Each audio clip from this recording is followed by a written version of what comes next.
নবী বলছে সুবহানাল্লাহ 100 বার পড়লে, কথাটা বোঝেন, 100 বার কেউ সুবহানাল্লাহ পড়লে 100 নবী বংশের গোলাম আজাদ করার সওয়াব।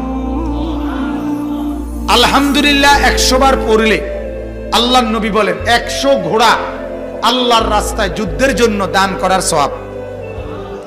100 বার আল্লাহু আকবার পড়লে আল্লাহর নবী বলেন 100 উট হজ্জের মধ্যে আল্লাহর রাস্তায় কোরবানি করার সওয়াব। কয়টার সওয়াব কইলাম?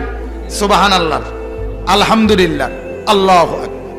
এরপরে নবী বলে 100 বার যে পড়বে লা ইলাহা ইল্লাল্লাহ, বলেন,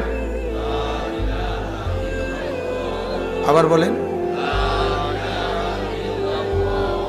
লা ইলাহা ইল্লাল্লাহ, লা ইলাহা ইল্লাল্লাহ।